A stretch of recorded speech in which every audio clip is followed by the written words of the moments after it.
Hello students, इससे पहले के वीडियो में हमने वोल्टेज रेगुलेशन निकालना सीखा था।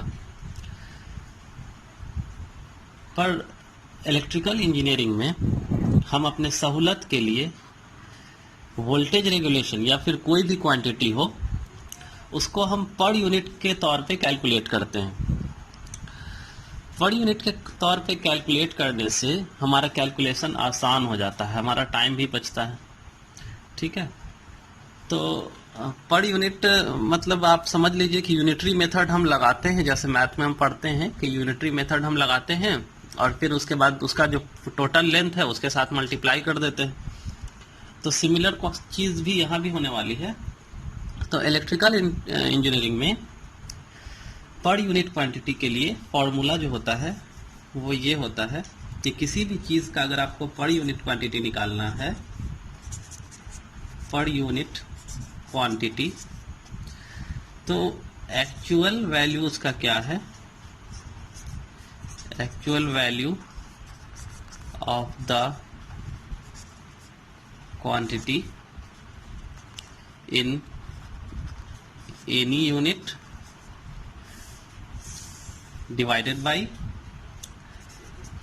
Base value of the quantity in same unit.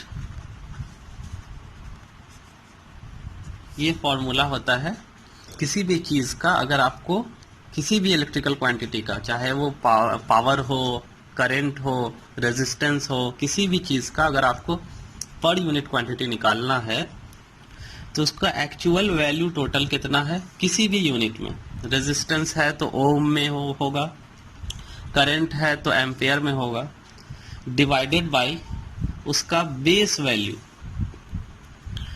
और सेम यूनिट में, यानी कि अगर ये ओम में है तो नीचे वाला भी ओम में होगा, ऊपर वाला अगर एम्पेयर में है तो नीचे वाला भी एम्पेयर में होगा, सेम यूनिट में होना चाहिए। अब बेस वैल्यू के तौर पे, और base value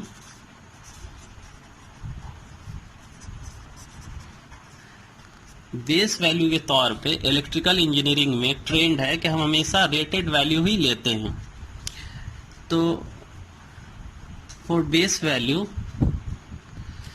there is a trend in electrical engineering in which we always consider rated value, यानी कि बेस वैल्यू के तौर पे हम हमेशा क्या लेंगे, रेटेड वैल्यू ही लेते हैं। तो अब हम फॉर्मूला समझ गए हैं कि हमको पर यूनिट क्वांटिटी अगर किसी भी चीज़ का निकालना है तो हमको इस फॉर्मूले से गुजरना होगा। तो हमने जो इससे पहले के वीडियो में इंडक्टिव लोड के लिए वोल्टेज रेगुलेशन के लिए जो हमने फॉर्मूला निकाला था वो ये था, है ना। ये इंडक्टिव लोड है वोल्टेज रेगुलेशन का, ये मैंने पिछले वीडियो में बताया है। अगर आपने वीडियो नहीं देखा है तो जाकर के आप डिस्क्रिप्शन में लिंक दिया हुआ है, जाके देख सकते हैं। जब हम ये फॉर्मूला डिराइव कर रहे थे तो उसमें हम इस इक्वेशन से गुजरे थे। इस इक्वेशन में, इसी इक्वेशन से हम पर यूनिट वोल्टेज रेगुलेशन निकालेंगे। तो इस इक्वेशन को हम लिख लेते हैं यहाँ पे। तो आइए लिख लेते हैं, E2 is equal to V2 plus I2 RE2 cos phi plus I2 XE2 cos sine phi. ये मैंने ये इक्वेशन यहाँ लिख दिया है। अब हम इसको इसकी मदद से इंडक्टिव लोड के लिए पर वोल्टेज रेगुलेशन पर यूनिट निकालने की कोशिश करेंगे। तो यहाँ पे मैं लिख लेता हूँ for inductive load, for inductive load.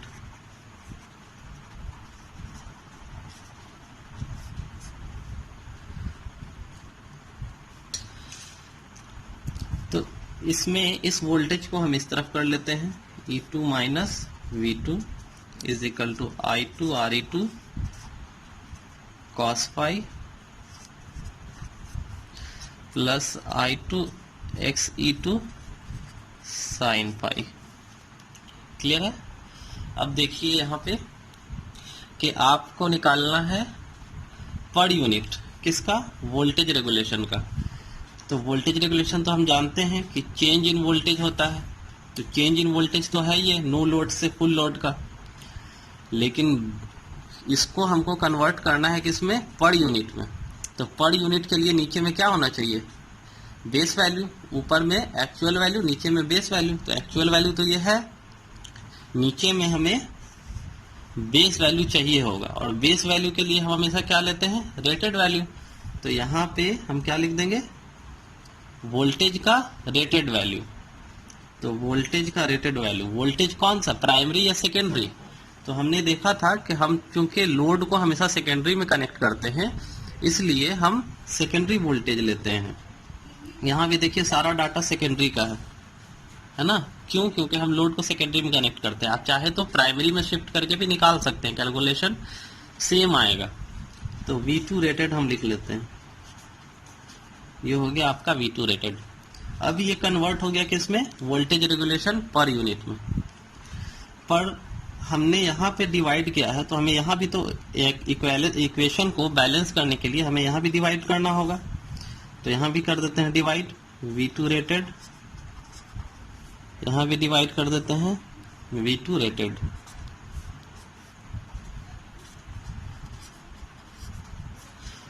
ये हो गया आपका। अब इस इक्वेशन पे कोई फर्क नहीं पड़ता है, जैसा ये इक्वेशन है वैसा ही ये इक्वेशन है। यहाँ से ये सारा V2 रेटेड कैंसिल हो जाएगा, तो फिर से हमें यही इक्वेशन मिल जाएगा। ठीक है, अब हम आगे चलते हैं। अब यहाँ से इस इक्वेशन में ये क्वांटिटी जो है ये तो पर यूनिट में कन्वर्ट हो गया, actual value by rated value.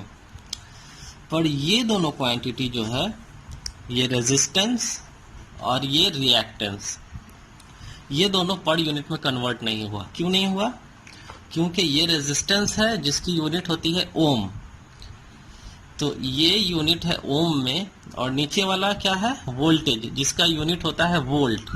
तो हमने यहाँ देखा है कि हमें पर यूनिट अगर आपको निकालना है, तो जो ऊपर वाले का यूनिट है वही नीचे वाले का भी यूनिट होना चाहिए।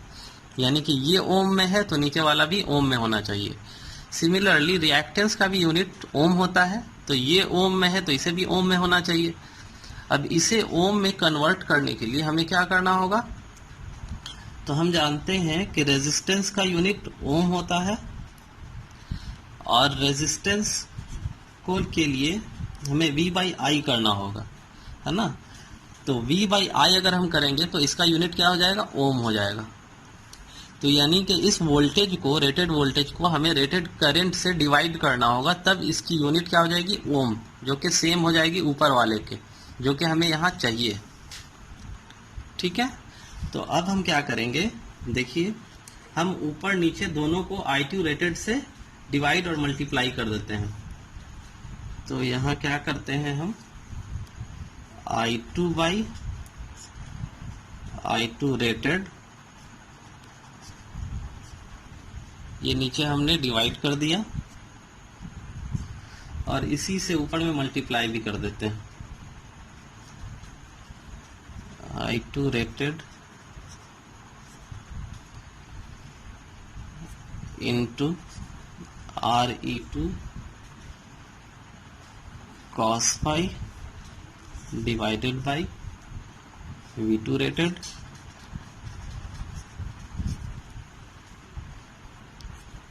ये हो गया, ऊपर में मल्टीप्लाई कर दिया, नीचे में डिवाइड कर दिया, तो ये इससे कैंसल, बाकी का जो इक्वेशन है एज इट इज रह जाएगा। तो इक्वेशन पे कोई फर्क नहीं पड़ने वाला है। Plus I2 by I2 rated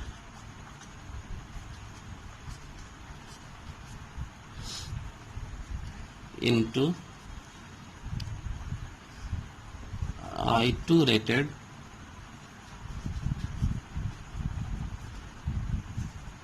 divided by V2 rated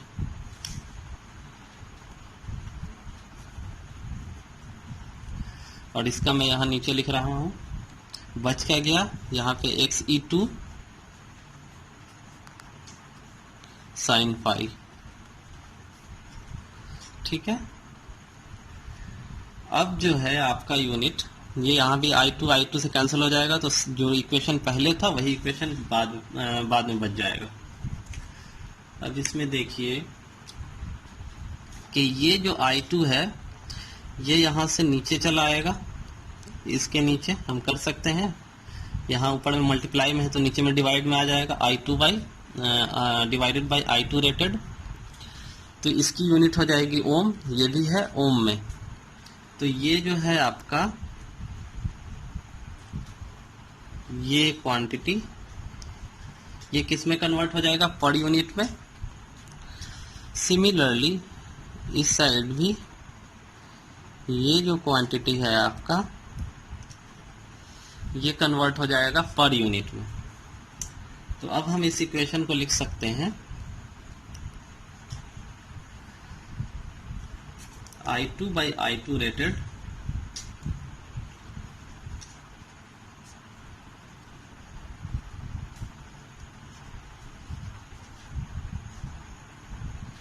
यहाँ से हमने I2 by I2 रेटेड को कॉमन निकाल लिया है, इसमें भी है इसमें भी है, तो कॉमन निकाल लिया।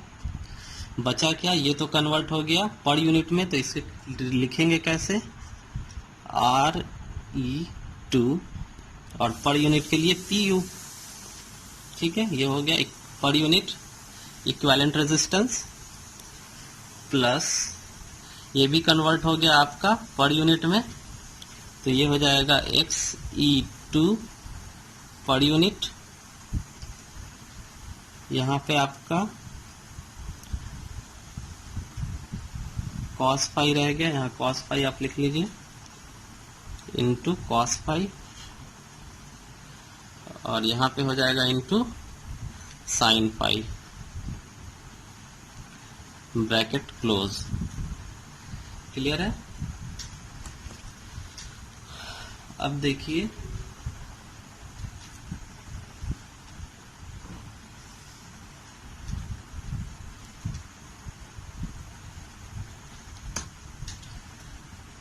वोल्टेज रेगुलेशन पर यूनिट जो आपको मिलेगा, वोल्टेज रेगुलेशन पर यूनिट, ये आपको मिलेगा I2 बाई I2 रेटेड।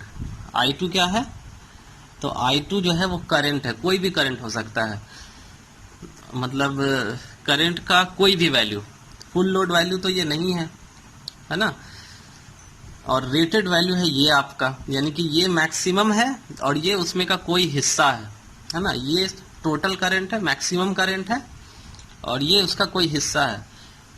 तो इसे हम, ये बन गया क्या, फ्रैक्शन ऑफ करंट, तो इसे हम लिख देंगे x, है ना, x इंटू, बाकी आप एज इट इज लिख दीजिए RE2 per unit cos phi plus XE2 पर यूनिट साइन फाई। तो ये आपका निकल के चला आया voltage regulation per unit for inductive load. Clear है। अब अगर आपको निकालना होगा कैपेसिटिव लोड के लिए, तो हम जानते हैं कि वोल्टेज रेगुलेशन जब हमने कैपेसिटिव लोड के लिए निकाला था तो वहां पे भी फॉर्मूला सेम था, सिर्फ यहाँ पे प्लस की जगह पे माइनस हो गया था। तो यहाँ पे भी अगर आप डिराइव करेंगे तो यहाँ पे सिर्फ प्लस की जगह पे माइनस आ जाएगा कैपेसिटिव लोड के लिए। तो फॉर्मूला सेम है, सिर्फ कैपेसिटिव लोड के लिए माइनस लगा देना है। तो इस तरीके से हमने देखा कि हम वोल्टेज रेगुलेशन पर यूनिट कैसे निकाल सकते हैं। अब हम पढ़ेंगे कंडीशंस फॉर वोल्टेज रेगुलेशन। तो जनरली दो कंडीशन होते हैं, एक होता है जीरो वोल्टेज रेगुलेशन का कंडीशन और एक होता है मैक्सिमम वोल्टेज रेगुलेशन का कंडीशन। तो हम पहला केस कंसीडर कर लेते हैं, case 1 for zero voltage regulation. अब वोल्टेज रेगुलेशन के फॉर्मूला से हम क्या जानते हैं, वोल्टेज रेगुलेशन पर यूनिट के फॉर्मूला से हम क्या जानते हैं,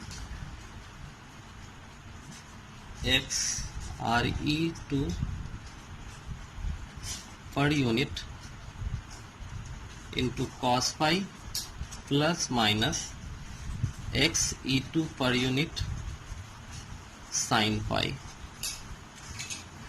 और ये क्या है, वोल्टेज रेगुलेशन है, जो कि बराबर होता है किसके, E two minus V two के divided by V two rated. ये हमने देखा है अभी अभी।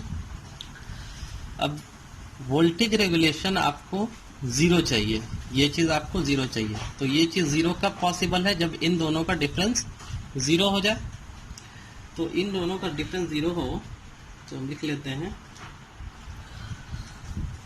E2 माइनस V2 आपका क्या होना चाहिए, जीरो। या फिर इसी का मतलब हो गया E2 जो है वो आपका बराबर होना चाहिए V2 के। अब E2 बराबर है V2 के, ये कब पॉसिबल है, ये जो E2 है ये बराबर होना चाहिए V2 के। ये कब पॉसिबल है, जब आपका ये जो ड्रॉप है, ये इंटरनल ड्रॉप जो है ये आपका बराबर होना चाहिए जीरो के। तभी तो जितना यहाँ जनरेट हुआ वो यहाँ लोड के अक्रॉस डिलीवर होगा। तो ये जीरो करने के लिए, ये voltage drop, internal voltage drop को जीरो करने के लिए आपको क्या करना होगा, ये प्लस होगा या माइनस होगा, है ना। ये क्या है, ये वोल्टेज ड्रॉप है ना, ये करंट का फ्रैक्शन था, हमने पहले वाले वीडियो में देखा, अभी जस्ट वीडियो में देखा हमने कि ये क्या है, ये फ्रैक्शन था करंट का, जिसे हमने यहाँ पे x लिखा है ना, फ्रैक्शन ऑफ करंट है। तो ये करंट है x और ये क्या है, रेजिस्टेंस। तो ये क्या हो गया, वोल्टेज ड्रॉप, ये भी वोल्टेज ड्रॉप। तो ये वोल्टेज ड्रॉप अगर प्लस होगा तो voltage drop, net voltage drop जो है वो बढ़ जाएगा ना। तो नेट वोल्टेज ड्रॉप बढ़ेगा तो ये कभी एक दूसरे के बराबर तो नहीं होगा। इसका मतलब कि हमें जो नेट वोल्टेज ड्रॉप है वो माइनस कंसीडर करेंगे, तब नेट वोल्टेज ड्रॉप हमें कम मिलेगा, कम से कम मिलेगा, और हो सकता है कि जीरो भी मिल जाए। तो हम यहाँ पे माइनस साइन कंसीडर करेंगे ताकि आपका वोल्टेज ड्रॉप कम मिले और ये E2 बराबर हो जाए V2 के। तो हम यहाँ पे फॉर्मूला लिख लेते हैं,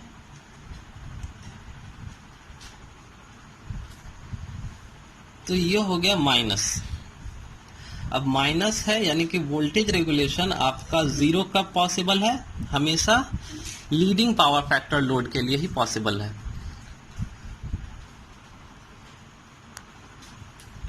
अब यहाँ पे ये वोल्टेज रेगुलेशन होना चाहिए जीरो के बराबर, है ना, हमें वोल्टेज रेगुलेशन चाहिए जीरो। तो ये हो जाएगा zero into X R E two P U cos phi minus X E two per unit sine phi. अब इसमें ये x यहाँ जाएगा नीचे, तो ये हो जाएगा जीरो, और ये पूरा टर्म हो गया जीरो। ये माइनस वाला टर्म इस तरफ आएगा तो बन जाएगा R E two P U cos phi is equal to X E two P U sine phi. ठीक है, अब इसमें साइन और कॉस को एक तरफ कर लीजिए, तो sine phi divided by cos phi is equal to R E two P U divided by X E two P U. अब हम जानते हैं साइन बाई कॉस क्या होता है, tan पाई, और R E two P U क्या है आपका, इक्विवेलेंट रेजिस्टेंस पर यूनिट। और इक्विवेलेंट रेजिस्टेंस पर यूनिट कब निकलेगा, जब आपका नीचे में रेटेड वैल्यू हो, है ना। यहाँ पे हमने R E two P U लिखा है, तो ये कैसे आया, R E two divided by V two by I two rated, है ना। Similarly X E two P U हमने कब लिखा, जब एक्स ई टू के नीचे V two divided by I two rated था। तो यहाँ पे दोनों टर्म के नीचे V2 divided by I2 rated है, तो दोनों नीचे वाला टर्म कैंसिल हो जाएगा, तो आपको क्या मिलेगा, सिर्फ RE2 डिवाइडेड बाई XE2। अब यहां से आप फाई इज इक्वल टू एक तरफ कर लें, फाई यानी कि फाई कौन सा, ये पावर फैक्टर है, कौन सा, लैगिंग का कि लीडिंग का, तो माइनस है तो लीडिंग का हम पढ़ रहे हैं, जो कि ओनली पॉसिबल है जीरो वोल्टेज रेगुलेशन के लिए। तो ये हो जाएगा tan inverse RE2 divided by XE2, यानी कि आपको जब वोल्टेज रेगुलेशन जीरो चाहिए होगा, जीरो वोल्टेज रेगुलेशन, तब आपका लीडिंग पावर फैक्टर वाला लोड होना चाहिए और पावर फैक्टर की वैल्यू कितने होना चाहिए, tan inverse RE2 divided by XE2। अब हम चलेंगे सेकंड कंडीशन की तरफ, that is for maximum voltage regulation. अब इसमें आप मैक्सिमम वोल्टेज रेगुलेशन जानने के लिए हमने फिर से फॉर्मूला लिख लिया है। अब ये वोल्टेज रेगुलेशन मैक्सिमम हो, इसके लिए ये ज़रूरी है कि इन दोनों का डिफरेंस जो है ये वैल्यू मैक्सिमम हो। अब ये वैल्यू मैक्सिमम कब होगा, इसको मैक्सिमम बनाने के लिए, इन दोनों का जो डिफरेंस है इसको मैक्सिमम बनाने के लिए हमें चाहिए कि जो वोल्टेज ड्रॉप हो रहा है, ये वोल्टेज ड्रॉप ये मैक्सिमम हो। और मैक्सिमम कब पॉसिबल है, जब इन दोनों वोल्टेज ड्रॉप को हम जोड़ देंगे तो नेट वोल्टेज ड्रॉप जो है वो हमें बड़ा मिलेगा, नेट वोल्टेज ड्रॉप बढ़ जाएगा। तो हम क्या करेंगे, यहाँ पे पॉजिटिव वाला साइन इस्तेमाल करेंगे। और पॉजिटिव वाला साइन किसके लिए होता है, तो लैगिंग पावर फैक्टर के लिए होता है। तो हम यहाँ पे फॉर्मूला लिख लेते हैं लैगिंग पावर फैक्टर के लिए, VRPU is equal to X RE2 PU। अब इस इक्वेशन का मैक्सिमम जानने के लिए हमें इस इक्वेशन को d बाई डी फाई से डिफ्रेंशिएट करना होगा, और जो कि बराबर होगा जीरो के। तो हमें वोल्टेज रेगुलेशन पर यूनिट को d बाई डी फाई से डिफ्रेंशिएट करना होगा, जो कि बराबर होगा जीरो के। तो वोल्टेज रेगुलेशन यानी कि इस चीज को अगर हम डिफरेंशिएट करेंगे फाई के रिस्पेक्ट में, तो हमें क्या मिलेगा, ये हो जाएगा आपका जीरो, और RE2 का डिफरेंशिएशन RE2 ही रह जाएगा। तो RE2 PU, कॉस का डिफरेंशिएशन हो जाएगा माइनस साइन फाई,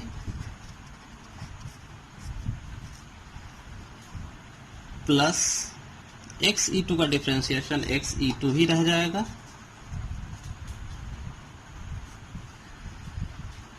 साइन का डिफरेंशिएशन हो जाएगा कॉस फाई, और जो कि बराबर होगा जीरो के। ये हो गया डिफरेंशिएशन। अब उसके बाद इसको ब्रैकेट खोलेंगे तो ये हो जाएगा पूरा माइनस, और इसको इस तरफ ले आएंगे तो दोनों एक दूसरे के बराबर हो जाएगा। तो RE2 PU साइन फाई बराबर हो जाएगा XE2 PU कॉस फाई के। अब हम फिर से साइन और कॉस को एक जगह कर लेते हैं, तो sine phi divided by cos phi is equal to हो जाएगा साइन बाई कॉस, तो XE2 per unit divided by RE2 per unit. अब साइन बाई कॉस क्या होता है, तो tan होता है।